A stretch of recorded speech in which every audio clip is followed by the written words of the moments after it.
Councillor Schuler, can you let us know when we're live? Or do you got your Facebook open? We are live. Okay, we'll bring this meeting around to order. Would someone from council be willing to read the acknowledgement? I'll read the acknowledgement. Go ahead, Councillor George. We acknowledge that we are on Treaty 6 territory, a traditional meeting ground, gathering place, and traveling route for the Cree, Saltex, Blackfoot, Métis, Dion, and Nakota Sioux. We acknowledge all the many First Nations, Métis, and Inuit whose footsteps have marked these lands for centuries. Thank you, Councillor George. Good evening, everyone. We'll call this meeting to order. Is there any additions, deletions, or changes to the agenda, administration? Nothing from us, Mr. Mayor. Okay, is there anything from council? Okay, look for a motion then to approve or adopt the agenda as presented. Councillor Pat? I think Pat's on mute. I can't read lips. I so love don't this know. game. There you go. Okay, I move that we accept the agenda as presented. Thank you very much, Councillor Pat. Anyone opposed to that motion? And the motion's carried. This evening, we're very fortunate. We have a delegation. Our inspector, Mike McCauley from Fort Saskatchewan, is with us this evening to run through his detachment crime statistics. Happy New Year, Inspector Mike, and glad to have you with us, and you have the floor. Please let us know if you want questions at the end of your presentation or during, or maybe just because it's digital, maybe at the end. So, and I'll be quick. I have only an hour. Well, I've prepared 59 minutes worth of material, so you'll have one for question. Thank you. Thank you for having me. So very briefly, I have an easy staffing update. The staffing update is that we are fully staffed, which is fantastic. Good news. As of February 11th, we will, I'm cart before the horse. On February 11th, we'll be fully staffed. We have a new corporal coming from Parkland called, her name is Corporal Jolie Marianich, good Ukrainian gal. And she's excited to join us. She lives in Sherwood Park, so she's been a corporal for a few years already, and she's lateraling over. And that will complete our staff. We'll have all of our management, and we'll just be short 2 long-term sick leave members in the constable rank, which is fantastic. Because I can remember 3 or 4 years ago presenting to you folks, and we were down about 30%. So we're in really good shape. In terms of stats, I forwarded the stats on in advance, but I will speak to them briefly. I'm very proud to say that from a person's crimes perspective, we are 25% down from last year and nearly 50% from 4 years ago. You guys still hear me? Yes, sir. Okay. Which is fantastic. From a property crime perspective, we're also at a 4-year low and a 32% drop compared to last year, as you'll see. And we're at lows in every area except for theft unders. We went up 1 offense from last year, but overall property crime is way down, which is fantastic. I'm very excited to see that. And then overall criminal code offenses were down 33%. So I'm very excited to be able to present these stats because, to be honest, we haven't in all my jurisdictions. I've never seen stats this low, and that's for 2020 compared to 2019 for the whole calendar year. In traffic enforcement / motor vehicle accidents, you'll see there that we are basically exactly on par. 9 accidents last year and 9 this year. But the very positive thing is, I think you guys are aware that we are a Vision Zero detachment, where our goal is to have 0 fatal or injury collision. And we've achieved that goal for last year in Bruderheim. There was 0 injury collisions, 0 fatals. So that's fantastic as well. I'm very proud of that. And that's it for the stats. I won't go any deeper, but you guys have had them and been able to review them. So if you have any questions about specific offenses or anything, please feel free to ask them at the end. And then the other update I want to have is that while you guys are very fortunate in your person's crimes, are down considerably, including assaults, which are down 50% from last year. But not everywhere in our Fort Saskatchewan policing jurisdiction has had the same luck over the last couple of years. So I was fortunate enough to be able to create a domestic violence coordinator position. So Corporal Jen Brown, you may know her. She's been around for a while, but she's actually has that expertise. So she's taken on the position of domestic violence coordinator.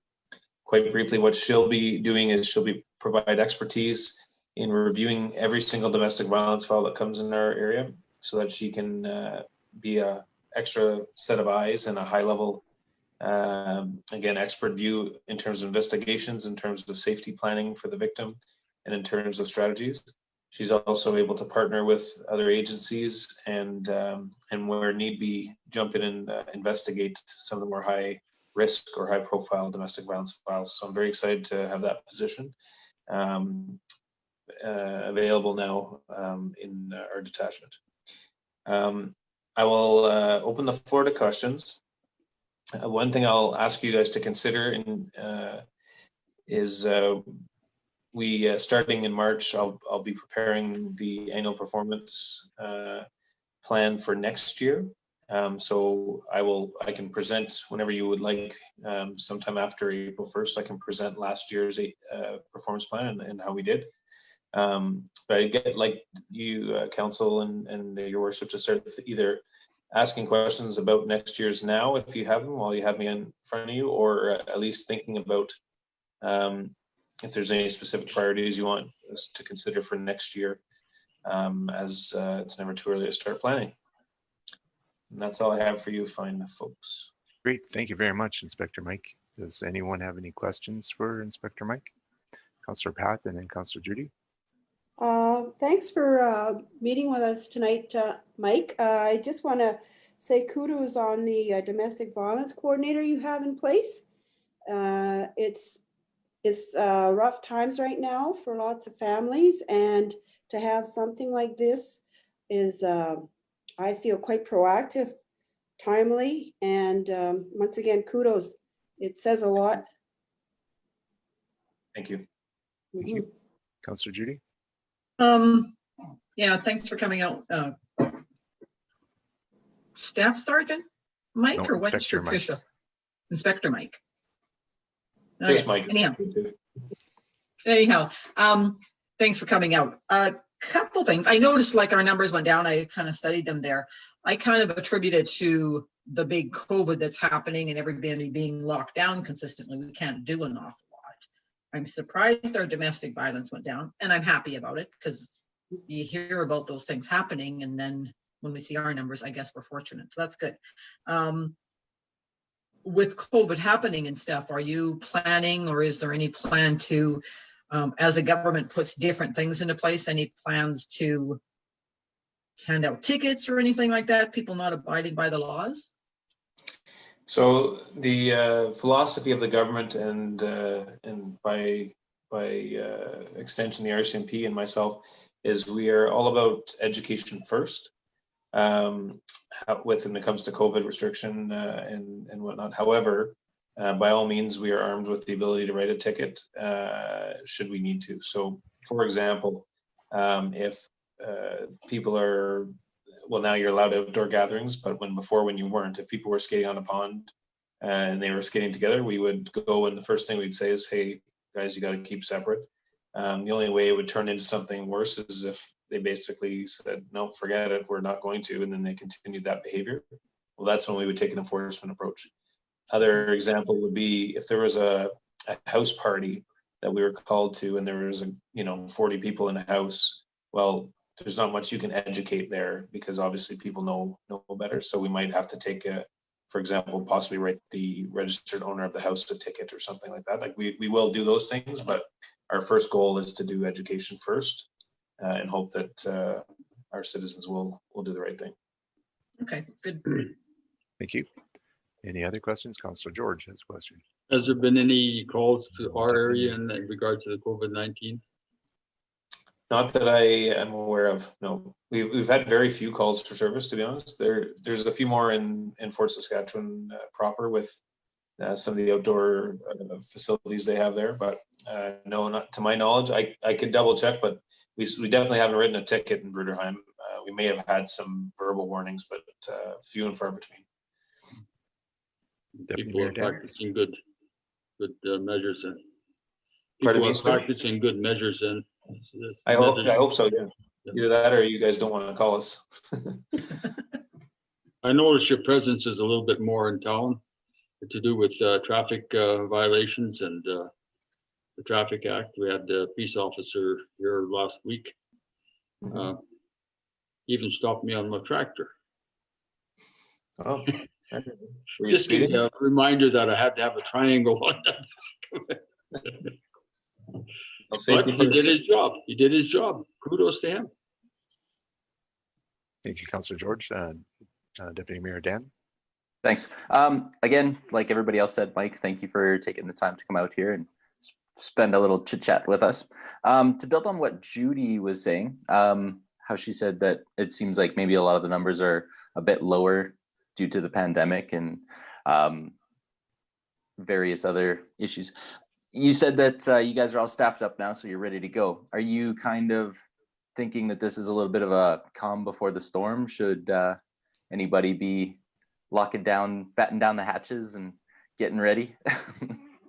Well, I almost lost a couple of my kids' sleds because of this current windstorm, but no, I mean, we can't predict it. I can tell you that Bruderheim, there's no way to describe it except that when one of the small towns that we police Lamont and Chipman and yourselves, right?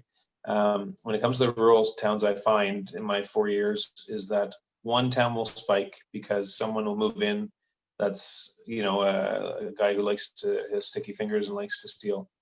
We'll notice those trends, we'll target them, and then a lot of times they'll move out of town. So Bruderheim and Lamont have flipped this year. I remember 2 years ago Bruderheim was a bit higher, Lamont was a bit quieter, and now it seems like it's flipped. So I don't know if we've scared someone off to move into Lamont or whatever, but to have this big of a drop, absolutely COVID plays a little bit of a part, but I think it's showing that that you guys are in really good shape, and hopefully there's no prolific criminals that are living in your area right now, which tends to spike the numbers.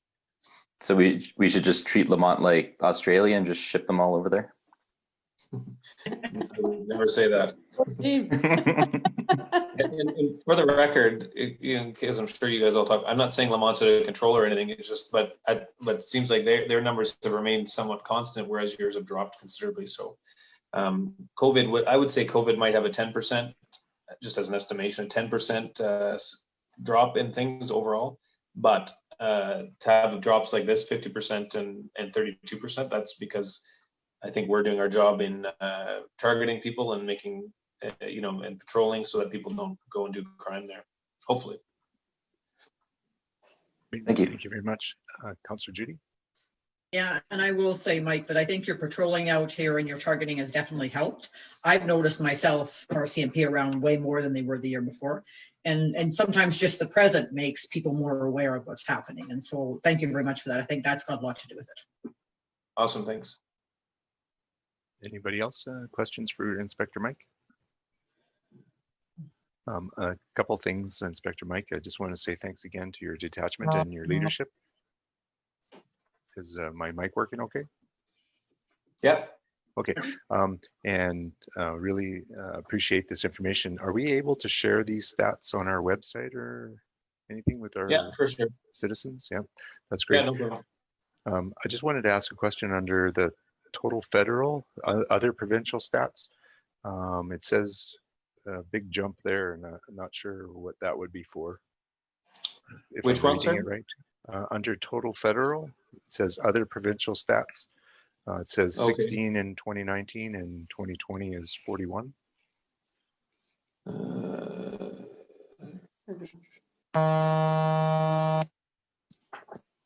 Sorry, just trying to figure this out here. No worries. But it's encouraging to see the low statistics. And while you're looking for that, Is it on page 1 or page 2?